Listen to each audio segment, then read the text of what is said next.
very good day to all of you, my dear students. खेल और स्वास्थ्य पाठ 9, जिसका विषय है प्राथमिक चिकित्सा, नशीले पदार्थ और उनके दुष्परिणाम। इनके विषय में हम विस्तार से चर्चा करेंगे आज के इस वीडियो में। तो चलिए वक्त की बहुमूल्यता को ध्यान में रखते हुए हम बिखेरेंगे आज के ज्ञान के मोती। मैं शालिनी आप सभी का स्वागत करती हूँ आपके अपने ज्ञानवर्धक चैनल ज्ञान के मोती में।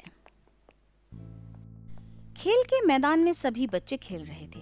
अचानक एक बच्चा खेलते खेलते गिर गया। शिक्षक ने उस बच्चे को जमीन पर सीधा लेटाया, उसे हवा किया तथा पीने को पानी दिया। अध्यापक द्वारा बच्चे को जमीन पर लिटाना, हवा करना और पानी पिलाना ही प्राथमिक चिकित्सा है। जब कोई घटना घटती है तब डॉक्टर के आने से पहले घायल व्यक्ति का जो उपचार किया जाता है उसे प्राथमिक चिकित्सा या प्राथमिक उपचार कहते हैं। आइए जानते हैं इसका महत्व क्या है। प्राथमिक चिकित्सा की सहायता से घायल अथवा रोगी के जीवन की रक्षा होती है। चोट की गंभीरता को कम करने में प्राथमिक चिकित्सा सहायक है। प्राथमिक चिकित्सा से घायल को धैर्य प्रदान करने में सहायता मिलती है। आइए देखते हैं खेल के मैदान में होने वाली घटनाएं कौन कौन सी होती हैं। खेलते या दौड़ते समय बच्चों का गिर जाना तथा उनको चोट लगना, खून बहना, हड्डी टूटना या बेहोश होना, निर्जलीकरण होना, मांसपेशियों में खिंचाव तथा मोच आना।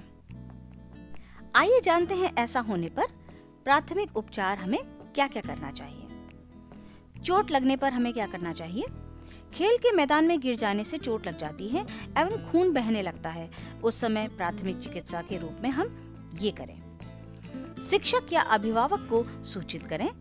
प्राथमिक उपचार पेटिका में उपलब्ध उपयुक्त सामानों से जो उपचार कर सकते हो वो करें। घाव को किसी भी एंटीसेप्टिक दवा से साफ करें तथा डॉक्टर से परामर्श करें। हड्डी टूटने पर क्या करना चाहिए।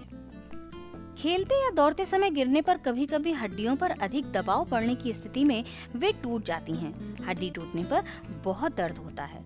संबंधित अंग काम करने की स्थिति में नहीं रहता। हड्डी टूटने पर हम निम्नवत प्राथमिक उपचार कर सकते हैं। घायल व्यक्ति को भीड़ से हटाकर खुली हवा में लाएं एवं रोगी को धैर्य और सांत्वना दें। यदि स्केल या लकड़ी की छोटी खपच्ची हो तो उसकी सहायता से टूटे अंग को बांध दें। बड़ों की सहायता से स्ट्रेचर या एम्बुलेंस से घायल व्यक्ति को डॉक्टर के पास ले जाएं। मूर्छा आने पर क्या करें। किसी भी कारण से हम कभी कभी चक्कर खाकर गिर जाते हैं, इसमें हमें होश नहीं रहता। ऐसी स्थिति में हमें क्या करना चाहिए। आसपास लगी भीड़ को हटा दें। बेहोश हुए बच्चे के कपड़ों के बटन खोल दें। जूते व मोजे उतार दें। मुंह पर पानी की छींटे मारें। यदि हथेली व पैर के तलवे ठंडे लग रहे हों तो उन्हें हल्के हाथों से मलें। रोगी को हल्की हल्की हवा करें व डॉक्टर का प्रबंध करें। मांसपेशियों का खिंचाव, ऐसी अवस्था में हमें क्या करना चाहिए। टेलीविजन पर कई बार आपने देखा होगा कि खिलाड़ी अचानक पैर पकड़कर बैठ जाते हैं। ऐसी स्थिति में खेलते समय उनकी पेशियों में खिंचाव आ जाता है तथा उन्हें बहुत दर्द होता है। पेशियों के खिंचाव की स्थिति में रोगी को आराम की स्थिति में लेटाएं तथा दर्द निवारक क्रीम लगाकर उसी स्थिति में छोड़ दें और डॉक्टर से सलाह लें। मोच आने पर हमें क्या करना चाहिए। खेलते या कुछ अन्य कार्य करते समय हमारे अंगों में कभी कभी मोच आ जाती है। संबंधित अंग सूज जाता है और नीला पड़ जाता है। ऐसी स्थिति में घायल को आराम की स्थिति में रखें तथा दर्द निवारक क्रीम लगाएं और डॉक्टर से सलाह लें। पानी में डूबने की स्थिति में हमें क्या करना चाहिए। खेल में तैराकी के समय यदि किसी कारणवश खिलाड़ी डूबने लगे तो उसे पानी से बाहर निकालने के पश्चात पेट के बल लिटा दें। उसके कपड़े ढीले कर दें। पेट पर हल्का दबाव डालकर पानी मुंह से बाहर निकालने का प्रयास करें। कृत्रिम श्वास दें। हृदय पर हल्की मालिश करें। निर्जलीकरण की स्थिति में हमें क्या करना चाहिए। किसी कारणवश शरीर में पानी की औसत मात्रा में कमी हो जाती है तो इसे निर्जलीकरण कहते हैं। बार बार दस्त तथा उल्टी होने पर शरीर में पानी की कमी हो जाती है। ऐसी स्थिति में जीवन रक्षक घोल, जिसे हम ORS कहते हैं, इसको पिलाना चाहिए। पानी, नमक, चीनी, नींबू का घोल पिलाना चाहिए। प्राथमिक चिकित्सा के समय ध्यान देने योग्य कुछ बातें हैं। चोट लगे भाग को अधिक उठाना, आपस में रगड़ना एवं उस स्थान की मालिश नहीं करनी चाहिए। टूटी हड्डी को हिलाना डुलाना नहीं चाहिए। बेहोशी या मूर्छा की स्थिति में उसे एक करवट पर लिटाना चाहिए। 1-2 बूंद पानी के अतिरिक्त रोगी को किसी प्रकार का तरल पदार्थ नहीं पिलाना चाहिए। सड़क सुरक्षा के कुछ नियम पर नजर डाल लेते हैं। सड़क पर चलते समय यातायात के नियमों, संकेतों व ट्रैफिक सिग्नल का पालन करें। सड़क पर पैदल चलने के लिए फुटपाथ का प्रयोग करें। जेब्रा क्रॉसिंग से सड़क पार करें। वाहन चलाते समय मोबाइल, ईयरफोन का प्रयोग कदापि न करें। वाहन को निर्धारित गति सीमा से अधिक तेज न चलाएं। कार चलाते समय हमेशा सीट बेल्ट बांधें। 2 पहिया वाहन चलाते समय हमेशा BIS मार्क युक्त हेलमेट पहनें। सड़क पर या सड़क के पास नहीं खेलना चाहिए। वृद्ध, दिव्यांग एवं छोटे बच्चों को सड़क पार करने में सहायता करें। नशीले पदार्थ एवं उनके दुष्परिणाम। एक दिन मदन अपने पिता के साथ गांव में प्राथमिक स्वास्थ्य केंद्र गया। डॉक्टर एक मरीज का निरीक्षण कर रहे थे। मरीज का चेहरा एकदम बुझा हुआ था। उसकी आंखों के नीचे काले धब्बे पड़े हुए थे और वह ठीक ढंग से चल भी नहीं पा रहे थे। डॉक्टर बार बार उस मरीज को चेतावनी दे रहे थे कि अगर उसने नशीले पदार्थों का सेवन करना नहीं छोड़ा तो उसकी जान भी जा सकती है। मदन ने पिताजी से पूछा, पिताजी, नशीला पदार्थ क्या होता है? पिताजी ने कहा, मदन, तुमने देखा होगा कि कई लोग सिगरेट, बीड़ी, तंबाकू, शराब, गांजा, सुपारी व गुटखा आदि का सेवन करते हैं।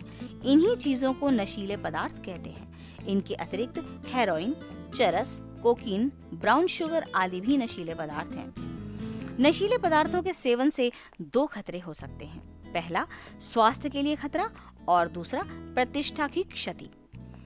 नशीले पदार्थ स्वास्थ्य पर बुरा प्रभाव डालते हैं। अधिक समय तक इन पदार्थों का सेवन करते रहने से इनकी हमें आदत पड़ जाती है। एक बार आदत पड़ जाने पर नशीला पदार्थ न मिलने पर व्यक्ति के अंदर बेचैनी बढ़ने लगती है। बेचैनी दूर करने के लिए वह बार बार नशीले पदार्थों का सेवन करने लगता है। परिणाम स्वरूप वह गंभीर रोगों का शिकार हो जाता है।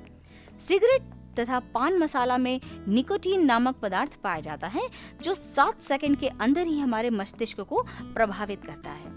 सोचिए ये कितना खतरनाक है। दूसरा है प्रतिष्ठा की क्षति।